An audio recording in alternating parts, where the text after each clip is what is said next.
Bismillahirrahmanirrahim. Assalamualaikum warahmatullahi wabarakatuh. Apa kabarnya anak ibu yang sedang soleha pagi ini? Ibu harapkan semuanya dalam keadaan bahagia, ceria, dan siap untuk belajar serta dalam keadaan sehat walafiat. Anak-anak ibu semuanya, hari ini kita akan belajar tentang kisah. Kisah siapa ya hari ini? Hari ini kita akan mendengarkan cerita tentang Nabi Idris. Nah, Nabi Idris adalah nabi kedua setelah Nabi Adam.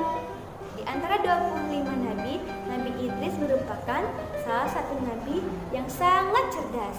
Anak ibu yang hebat, yuk kita simak cerita Nabi Idris. Selamat menyaksikan. Nabi Idris alaihi salam adalah keturunan keenam dari Nabi Adam alaihi salam yang lahir di Mesir.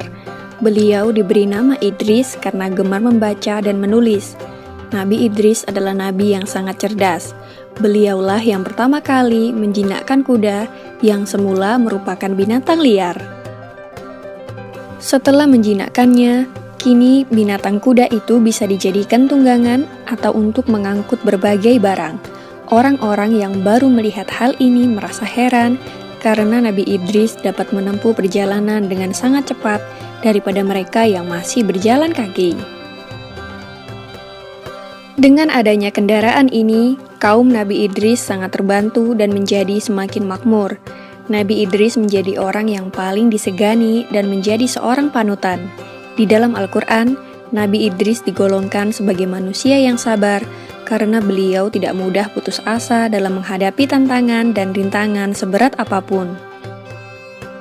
Nabi Idris merupakan manusia pertama yang mulai menulis dengan pena dan dianugerahi berbagai kepandaian oleh Allah.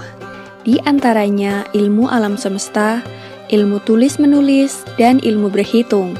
Beliau pula yang pertama kali menjahit baju sehingga membuatnya lebih nyaman dipakai daripada baju yang masih terbuat dari daun dan kulit hewan.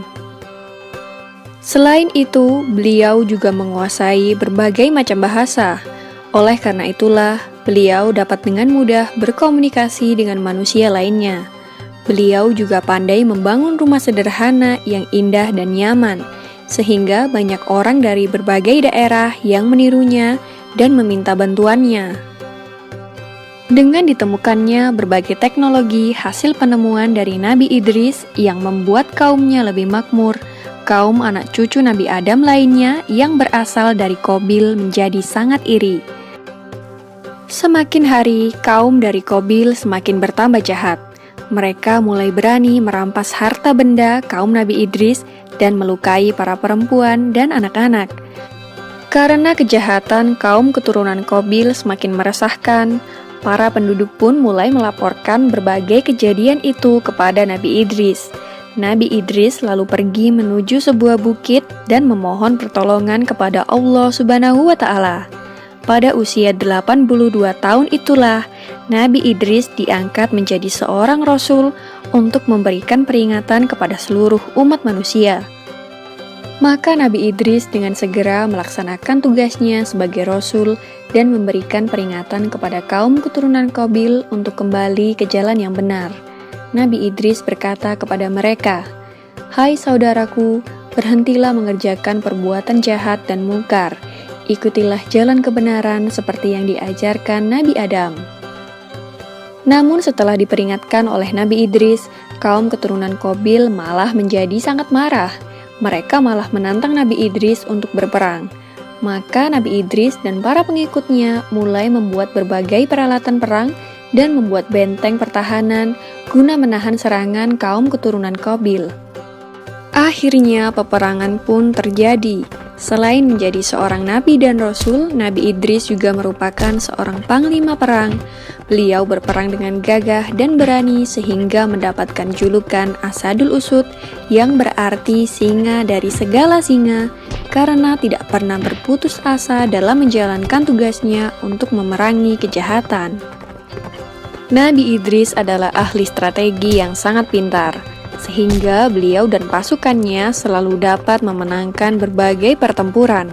Nama Nabi Idris diabadikan di dalam Al-Quran dalam surat Maryam ayat 56 dan 57. Nah, itulah tadi kisah Nabi Idris, seorang nabi yang sangat cerdas dan banyak punya kemampuan di berbagai bidang.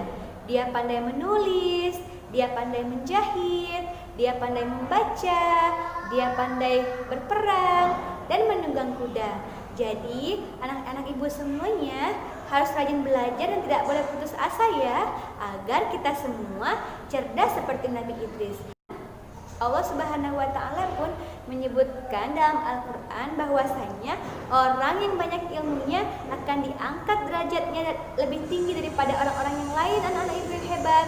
Jadi, jika kita ingin derajat kita lebih tinggi daripada orang lain, maka kita harus rajin-rajin menuntut ilmu agar Allah memberikan posisi yang tinggi pada kita di antara manusia-manusia yang lain. Dan juga dalam satu nasihat pernah disebutkan bahwa tolabul ilmi minal mahdi ilal lahdi, yaitu menuntut ilmu harus dimulai sejak kecil, dari sejak buayan hingga sampai ke liang kubur.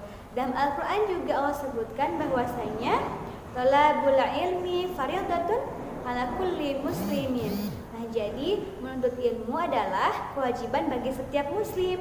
Jadi, kalau muslim tidak mau menuntut ilmu, maka dia sudah melanggar kewajibannya. Nah, anak-anak ibu yang soleh dan soleha, jangan pernah bosan ya untuk belajar agar semuanya menjadi pintar. Dan juga insya Allah dengan ilmu kita juga bisa memperbaiki akhlak kita. Rasulullah bahkan menyebutkan dalam hadisnya, in arada dunya bil ilmi, in arada akhirah bil ilmi. Jadi barang siapa yang ingin mendapatkan dunia ini, maka dia harus punya banyak ilmu. Barang siapa yang mau mendapatkan kebahagiaan di akhirat juga, dia juga harus banyak ilmu. Jadi ilmu akan mengantarkan kita kepada kebaikan dunia dan juga kebaikan akhirat. Mungkin cukup sekian pelajaran hari ini. Linakhtatim darsana hadas sabah, haya bina nakhtam bi qiraati hamdalah alhamdulillahi rabbil alamin. Yumkin kafaina huna atlubul afwan in wajadtunna ala khata'at wal ghadat minni. Tsumma assalamu alaikum warahmatullahi wabarakatuh. Ma'an najah.